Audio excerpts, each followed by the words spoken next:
اگر آپ رزق کو لے کر کے پریشان ہیں اور ہمیشہ آپ کے دماغ میں مستقبل کے خطرات آتے رہتے ہیں کہ کہاں سے آئے گا، کیسے آئے گا، کہاں سے کھاؤں گا، کیسے کماؤں گا، بچوں کو کہاں سے کھلاؤں گا، اگر اس طرح کے وسوسے اور خیالات آپ کے دماغ میں آتے رہتے ہیں تو آج میں آپ کو ایک ایسا واقعہ سنانے والا ہوں جو آپ کے لیے پوری زندگی کے لیے نصیحت بن جائے گا، اور آپ رزق کو لے کر کے آپ کی پریشانی ختم ہو جائے گی، آپ رزق کو لے کر کے ایک دم ٹینشن فری ہو جائیں گے، اور آپ کو اللہ کی ذات پر پکا اور پختہ یقین ہو جائے گا کہ رزق دینے والی ذات اللہ تبارک و تعالیٰ کی ہے۔ کہاں سے دے گا، کیسے دے گا، یہ صرف اللہ تبارک و تعالیٰ کے ہاتھ میں ہے۔ ایک صاحب نے اپنا واقعہ سنایا کہ میں منڈی کے اندر کام کرتا تھا، مزدوری کیا کرتا تھا۔ ایک دن میں مزدوری کر رہا تھا تو جب میں مزدوری کر کے تھک گیا تو آرام کرنے کے لیے قریب کے ایک پارک میں گیا۔ وہاں پارک کی بینچ پر جا کر کے لیٹ گیا۔ میں لیٹا ہی تھا کہ میرے پاس ایک بزرگ شخص آئے اور آ کر کے بیٹھ گئے۔ انہوں نے مجھے دیکھا تو دیکھ کر کے کہنے لگے، بیٹا تم بہت پریشان نظر آتے ہو، تمہارے چہرے پر پریشانی نظر آ رہی ہے۔ تو میں نے کہا کہ پریشانی کی ہی تو بات ہے، جب پورے دن مزدوری کر کے گھر والوں کا پیٹ نہ پال سکوں، جب پورے دن مزدوری کر کے ہماری ضروریات پوری نہ ہو تو پریشان تو آدمی ہوگا ہی۔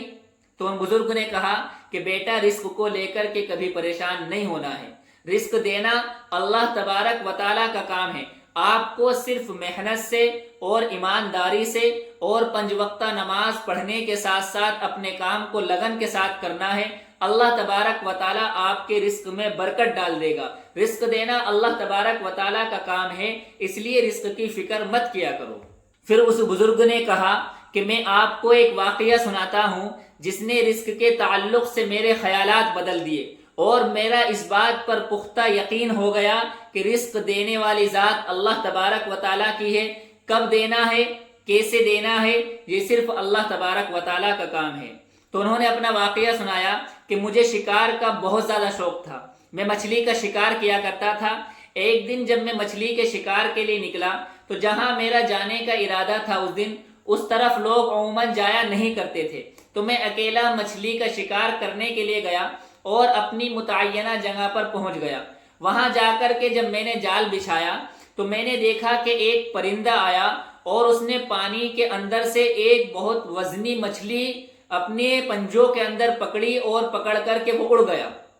میں نے دیکھا یہ پرندہ کمزور ہے اور مچھلی بھاری ہے، یہ مچھلی اس پرندے سے ضرور گرے گی، یہ مچھلی کو سنبھال نہیں پائے گا۔ چنانچہ میں اس پرندے کے پیچھے پیچھے ہو لیا، وہ پرندہ اڑتا رہا، میں بھی اس کے پیچھے بھاگتا رہا، یہاں تک کہ میں بھاگتا بھاگتا تھک گیا۔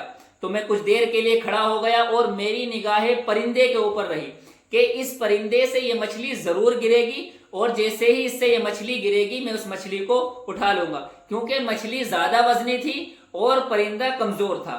چنانچہ میں اس کو پرندے کو دیکھتا رہا تو پرندہ اڑتا اڑتا ایک پیڑ پر جا کر کے بیٹھ گیا۔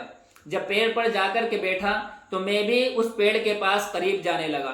اس پیڑ کے آس پاس تھوڑی سی گھاس پھوس وغیرہ تھی، تو کہتے ہیں کہ مجھے ڈر لگا کہ کہیں کوئی سانپ بچھو وغیرہ اس کے اندر نہ ہو، تو میں کھڑا ہو گیا اور انتظار کرنے لگا کہ اس پرندے سے یہ مچھلی گر جائے۔ چنانچہ ایسا ہی ہوا، دیکھتے ہی دیکھتے اس پرندے کے پیروں سے پنجوں سے وہ مچھلی گر گئی۔ تو میں مچھلی کو اٹھانے کے لیے جب آگے بڑھا اور میں اس جھاڑ کے اندر گیا تو میں نے دیکھا کہ اس پیڑ کے نیچے ایک بلہ بیٹھا ہوا ہے، اور اتفاق دیکھیے کہ اس بلے کے چاروں پیر نہیں ہیں، اور وہ مچھلی اس بلے کے اوپر جا کر کے گری ہے اور اس بلے نے اس مچھلی سے کھانا شروع کر دیا۔ تو اس دن رزق کو لے کر کے میرے خیالات ایک دم بدل دیے کہ جو اللہ تبارک و تعالی اس بلے کے لیے جو معذور ہے چاروں پیروں سے رزق کا انتظام کر سکتا ہے، تو ہم تو اشرف المخلوقات ہیں، ہمیں تو اللہ تبارک و تعالیٰ نے عقل دی ہوئی ہے، تو اللہ تبارک و تعالیٰ نے ہمارے رزق کا انتظام کیوں نہیں کیا ہوگا۔ وہ شخص کہتا ہے کہ وہ بزرگ مجھے یہ واقعہ سنا کر کے چلے گئے، لیکن اس دن میں نے اپنے دل میں عزم مصمم کر لیا کہ آج کے بعد میں رزق کے پیچھے نہیں بھاگوں گا۔ ہاں، رزق کے لیے محنت کروں گا، جو اپنا دماغ ہے اس کو استعمال کروں گا، لیکن بہت زیادہ پریشان نہیں ہوں گا۔ تو وہ کہتا ہے کہ وہ دن ہے اور آج کا دن ہے، میں کبھی رزق کو لے کر کے پریشان نہیں ہوا، اور آج میرے پاس اللہ تبارک و تعالیٰ کا دیا ہوا سب کچھ ہے۔ تو یاد رکھیے، رزق کا وعدہ اللہ تبارک و تعالیٰ نے ہم سے کیا ہوا ہے، جتنا ہمارے مقدر میں رزق ہے اتنا اللہ تبارک و تعالیٰ ہمیں ضرور دے گا۔ تو رزق کے پیچھے بھاگنے کی زیادہ ضرورت نہیں ہے، زیادہ پریشان ہونے کی ضرورت نہیں ہے۔ ہاں، کوشش آپ کو کرنی ہے، اپنی عقل کا استعمال کرنا ہے، محنت کرنی ہے، ایمانداری سے کام کرنا ہے، نماز کی پابندی کرنی ہے، باقی کام آپ اللہ تبارک و تعالیٰ پر چھوڑ دیجئے۔ رزق کو لے کر کے زیادہ ٹینشن مت لیا کرو۔